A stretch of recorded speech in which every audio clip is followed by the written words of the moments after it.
நான் ஆம்பிளிஃபையரில் பார்த்தீங்கன்னா இது வந்து front left right, surround left right, 3D left right, சப்பு 1 2, இது வந்து சென்டர் ஸ்பீக்கர். மொத்தம் வந்துட்டு 9 ஸ்பீக்கர். ஃப்ரண்ட் லெஃப்ட் ரைட்டு, டிவிக்கு முன்னாடி லெஃப்ட் ரைட்டு, சரவுண்டு எல்லாத்துக்கும் பின்னாடி லெஃப்ட் ரைட்டு, சரவுண்டுக்கும் ஃப்ரண்ட்டுக்கும் நடுவில் இந்த 3D லெஃப்ட் ரைட்டு, சப்பு 1 சப்பு 2, இது சென்டர் ஸ்பீக்கரு, இது ஃபியூஸ் ஹோல்டரு, இது மெயின் ஸ்கார்டு. அடுத்து இது பார்த்தீங்க அப்படின்னா aux 1, aux 2, aux 3, TV, set top box அந்த மாதிரி 3 இன்புட் கொடுத்துக்கலாம். மேலே ஒன்று கீழே ஒன்று, மேலே ஒன்று கீழே ஒன்று, மேலே ஒன்று கீழே ஒன்று அப்படி கொடுக்குறது. இது வந்து டிடிஎஸ் டால்பி. இது நீங்கள் வந்து டிவிடி 5 பண்ணி இன்புட் கொடுத்தா மட்டும்தான் இது வந்து வேலை செய்யும் ரிமோட்டில்.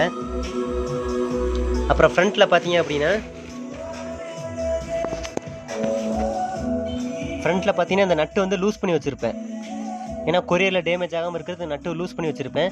இந்த நட்டு வந்துட்டு உங்களுக்கு எந்த அளவுக்கு வேணுமோ அந்த அளவுக்கு டைட் பண்ணிக்கோங்க. இது வந்து ஃபங்க்ஷன் கண்ட்ரோல், இது வந்து மாஸ்டர் கண்ட்ரோல், டோட்டல் ஆம்போட சவுண்டை கண்ட்ரோல் பண்ணுறது. இந்த இடத்துல யூஎஸ்பி டிஸ்பிளே வரும், ரிமோட் கிட்டோட டிஸ்பிளே. இது யூஎஸ்பி போர்டு. அடுத்து இது வந்து ஃபங்க்ஷன் கண்ட்ரோல். சுற்றிட்டே இருக்கும். நடுவில் ப்ரெஸ் பண்ணிங்கன்னா மோடு ப்ரெஸ் ஆகும். அவ்வளோதான். இந்த ஸ்க்ரூ பார்த்தீங்கன்னா 4 இந்த ஸ்க்ரூ, அடுத்து கீழே இருக்கிறது, அது மாதிரி இந்த சைடு, அதுக்கு கீழே இருக்கிறது எல்லா ஸ்க்ரூ லூஸ் பண்ணி வச்சுருப்பேன். உங்களுக்கு எந்த அளவுக்கு வேணுமோ டைட் பண்ணிக்கோங்க.